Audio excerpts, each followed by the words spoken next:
आप लोगों को माइक्रोसॉफ्ट ऑफिस में पेज लेआउट मेन्यू तक एमएस वर्ड में बताया गया था। तो वर्ड में कुछ ऑप्शन पेज लेआउट मेन्यू में एक दो बचे थे, उनको आज कंप्लीट कर देते हैं। साथ साथ हम लोग एमएस वर्ड में अन्य जो आगे के ऑप्शन हैं उनके बारे में भी पढ़ाते हैं। हमने आपको बोला था एमएस वर्ड ओपन करने के लिए आप रन में जाके विन वर्ड टाइप करेंगे।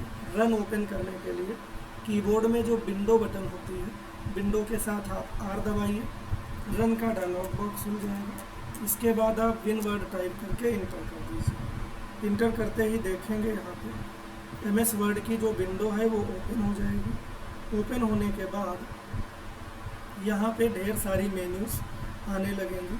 इसमें होम मेन्यू हमने बता दी थी, पेज लेआउट हम आपको बता रहे थे। पेज लेआउट में हमने आपको लगभग line spacing, water mark, page colour, page border, ये सारी चीज़ें पिछली वीडियो में बता दी थी। यहाँ तक कि इंडेंट और स्पेसिंग के बारे में भी बता दिया था।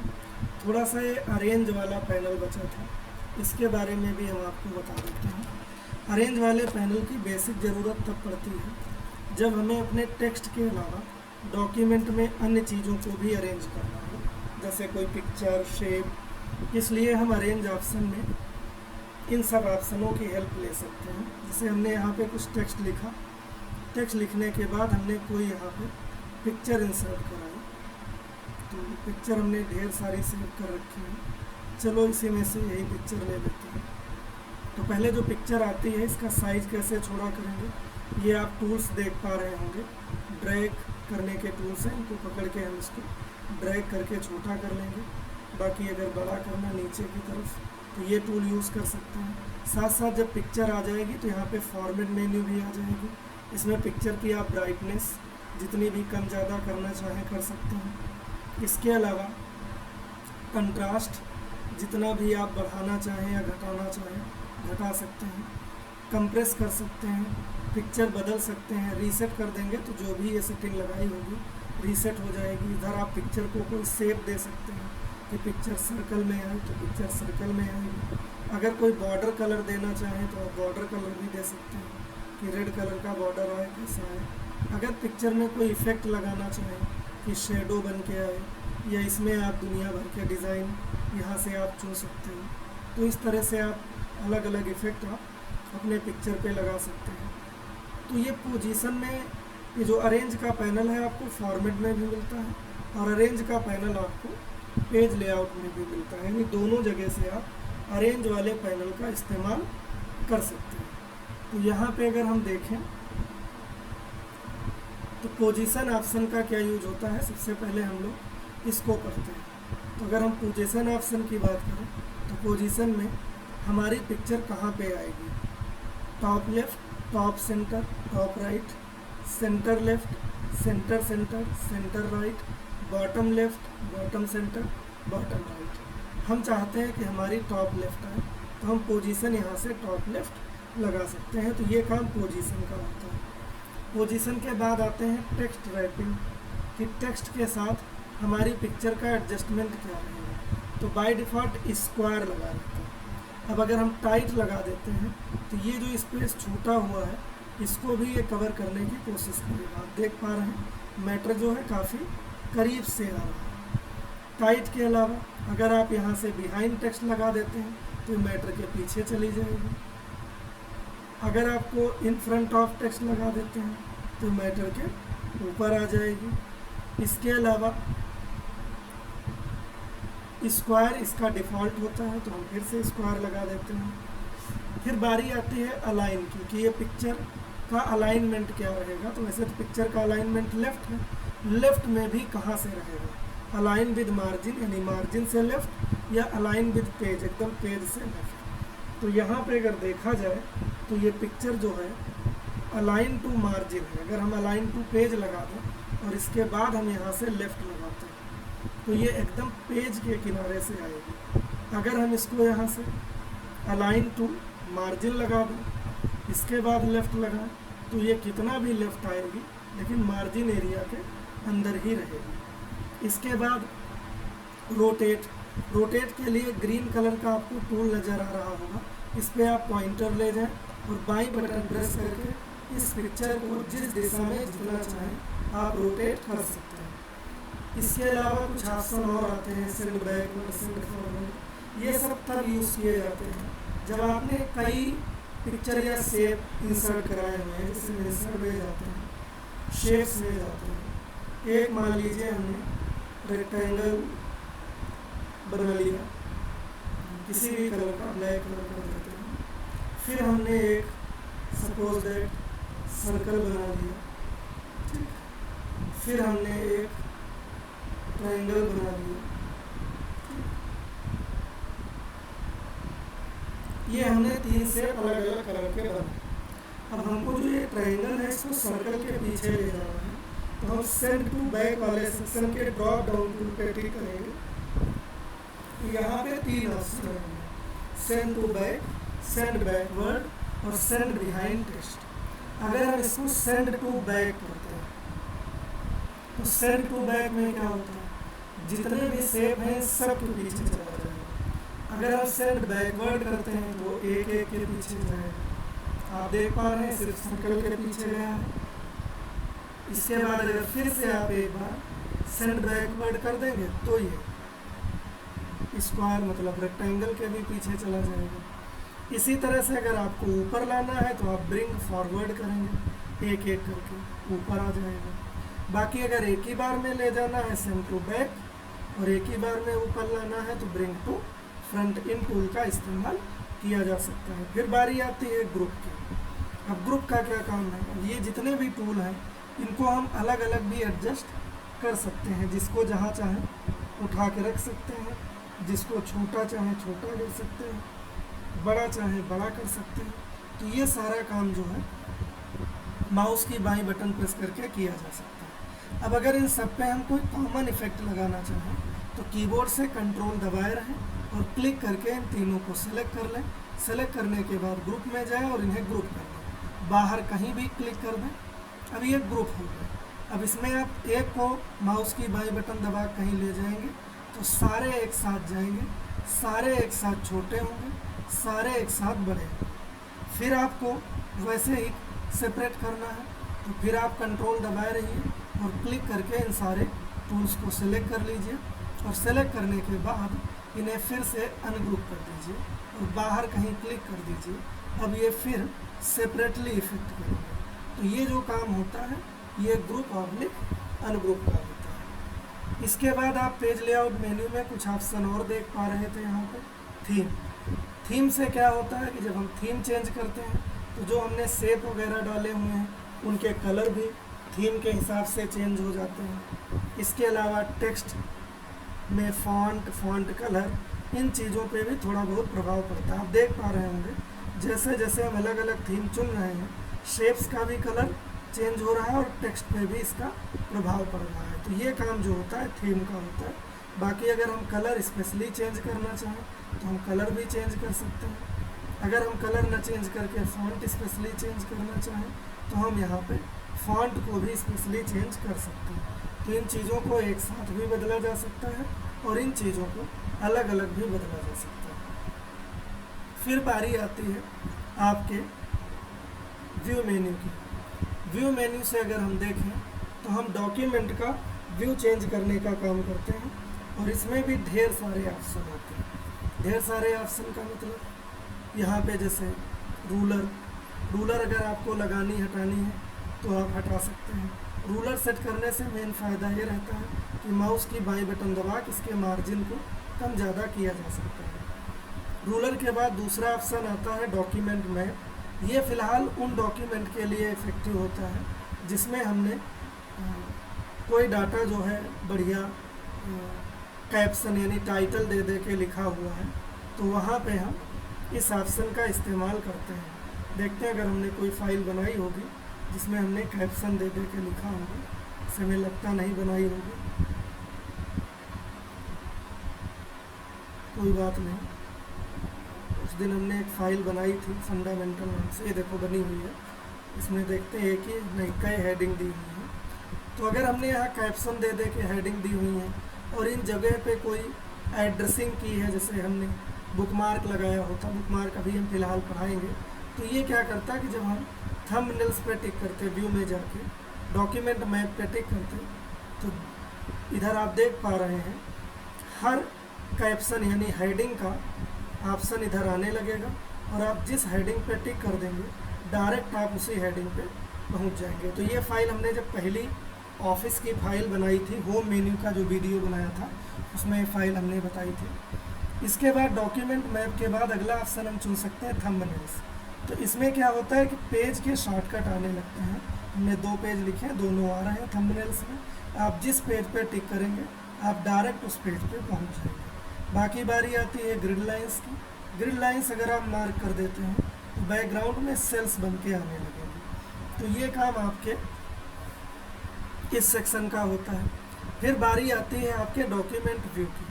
तो अगर हम डॉक्यूमेंट व्यू की बात करें तो यहाँ पे जो बाय डिफ़ॉल्ट व्यू लगा रहता है वो दरअसल प्रिंट लेआउट लगा रहता है। इसके अलावा भी कुछ लेआउट आते हैं, उनके बारे में बता दें। बताने से पहले हम यहाँ पे कुछ और चीज़ें ऐड करा लेते हैं, जैसे कोई पिक्चर वगैरह भी ऐड करा लेते हैं। ठीक है, अब हम आपको बताते हैं। तो बाय डिफ़ॉल्ट जो इसमें लगा होता है वो प्रिंट लेआउट लगा होता है। प्रिंट लेआउट को पेज लेआउट भी बोला जाता है। फिर बारी आती है पेज लेआउट की। अगर हम थ्योरी देखें तो पेज लेआउट में हमें डिस्क्रीट पेज भी मिलते हैं, यानी अलग अलग पेज मिलते हैं। इसके अलावा हम पेज सेटअप भी कर सकते हैं। पेज सेटअप करने के साथ साथ ये टेक्स्ट और ग्राफिक्स सबको सपोर्ट करता है। फिर बारी आती है ड्राफ्ट लेआउट की। Draft layout single page view support करता है, यानी एक ही पेज व्यू सपोर्ट करता है। इसमें आपको सारा डाटा एक ही पेज में मिलेगा, साथ साथ ये ग्राफिक्स को सपोर्ट नहीं करता। फिर बारी आती है आउटलाइन लेआउट की। आउटलाइन लेआउट के बारे में एग्ज़ाम में आपसे पूछा जा सकता है। ये भी टेक्स्ट लेआउट होता है, यानी सिर्फ टेक्स्ट सपोर्ट करता है। साथ साथ तुमने जितने भी पैराग्राफ लिखे होंगे उन सब के आगे बुलेट्स बन के आते हैं, यानी each paragraph is represented with bullets. तो ये मेन अंतर होता है। इसके बाद क्लोज करके हम लोग मेन व्यू पे आते हैं, यानी पेज लेआउट पे। यहाँ पे एक ऑनलाइन लेआउट मिलता है, वेब लेआउट इसको बुलाते हैं। इसमें भी सिंगल पेज व्यू मिलता है, सारा डाटा एक ही पेज में आता है, लेकिन ये ग्राफिक्स को सपोर्ट करता है। आप देख पा रहे हैं कि इसमें भी सिंगल पेज व्यू सपोर्ट कर रहा है, यानी सारा डाटा आपका एक ही में आ रहा है, बाकी ग्राफिक्स भी सपोर्ट हो रही है।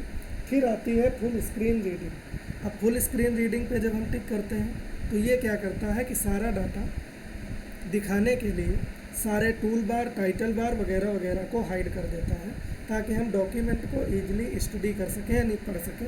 बाकी यहाँ पे देख रहे हैं डबल पेज व्यू में आ रहा है, तो आप यहाँ व्यू ऑप्शंस में जाके डिसाइड कर सकते हैं शो 1 पेज या शो 2 पेज। बाकी इसमें अभी टाइपिंग भी कर सकते हैं। अगर मान लो टाइपिंग नहीं हो रही है, टाइपिंग में दिक्कत आ रही है जो कि नहीं हो रही है, तो आप यहाँ से जाके अलाउ टाइपिंग भी कर सकते हैं। इसके बाद यहीं पे आपको वो टाइपिंग करने की भी परमिशन दे देगा। तो ये देख पा रहे होंगे।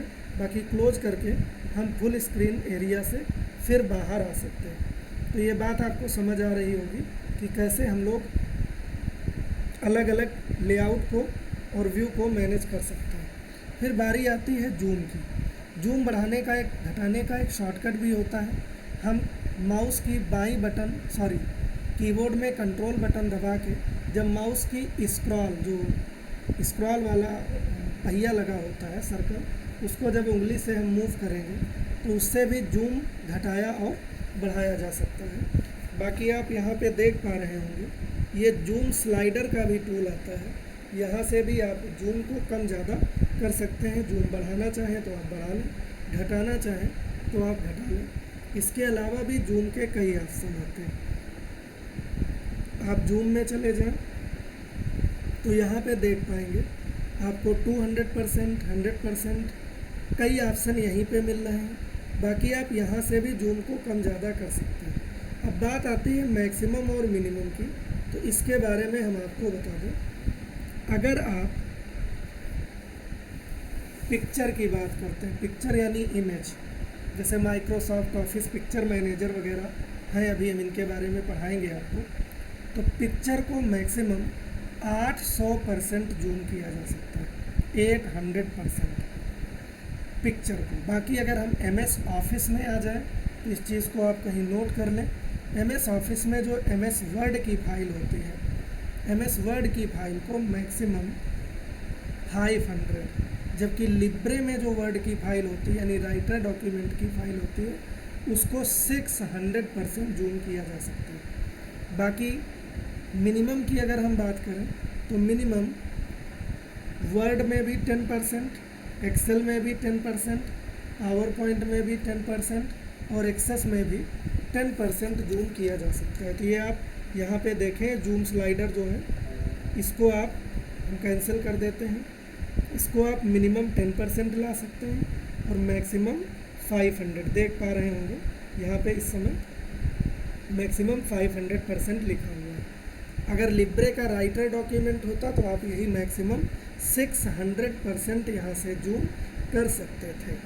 तो ये काम जूम ऑप्शन का होता है। बाकी आप जूम में जाके पेज विड्थ यानी इतना जूम करें कि जो पेज की चौड़ाई है ये स्क्रीन में ही रहे, इसे स्क्रॉल करने की ज़रूरत ना पड़े, तो आप यहाँ से पेज विड्थ लगा दीजिए। इसके बाद आता है टेक्स्ट विड्थ यानी टेक्स्ट जो ये है ये स्क्रीन की चौड़ाई भर में रहे, पेज भले थोड़ा इधर उधर निकल जाए, तो आप टेक्स्ट विड्थ लगा सकते हैं। तो इसमें आपको पेज जो है थोड़ा बहुत स्क्रॉल करने की भी ज़रूरत पड़ सकती है। फिर इसमें अगला बारी आती है होल पेज। अब बात करें अगर हम होल पेज की, तो अगर हम होल पेज लगा देते हैं तो पूरा पेज ऊपर नीचे दाएं बाएं चारों तरफ से स्क्रीन भर में ही है। आप देख पा रहे हैं इस समय पूरा पेज जो है स्क्रीन भर में आ रहा है। इसके अलावा मैनी पेजेस, अगर मैनी पेजेस लगा देते हैं तो आपने जितने भी पेज लिखे हैं वो सारे पेज आपको एक ही में कर देगा। 2 पेज लगा देते हैं तो एक साथ आपके 2-2 पेज आएंगे। तो ये जूम का एरिया होता है। बाकी कम ज़्यादा करने के लिए कंट्रोल के साथ माउस की स्क्रॉल बटन का भी इस्तेमाल किया जा सकता है। तो वैसे जो जूम होता है पेज विड्थ लगाना ज़्यादा बेटर होता है कि पेज की जो चौड़ाई है वो स्क्रीन भर में आए, ऊंचाई से कोई खास लेना देना नहीं होता है। फिर इसके बाद 3 ऑप्शन आते हैं, न्यू विंडो, अरेंज विंडो और स्प्लिट विंडो। इसी से जुड़े आते हैं साइड बाय साइड वगैरह वगैरह। न्यू विंडो, जब हमें एक विंडो की कई कॉपी बनाना हो तो यहाँ पे देख पा रहे होंगे अभी 2 वर्ड की फाइल ऑलरेडी खुली है, फंडामेंटल और डॉक्यूमेंट। तो डॉक्यूमेंट वाले को हम बंद कर देते हैं। अब हमारे सामने सिर्फ फंडामेंटल वाली खुली है।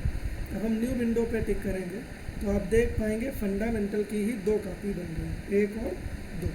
इसमें फ़ायदा ये भी होता है कि अगर आप एक में कुछ भी एडिट करेंगे, ठीक, कुछ भी बढ़ाएंगे तो ये ठीक दूसरी विंडो में भी आपको नज़र आएगा, यानी एक साथ वो डाटा दोनों विंडो में अपडेट है।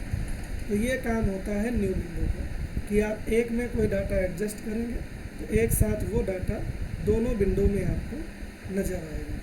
तो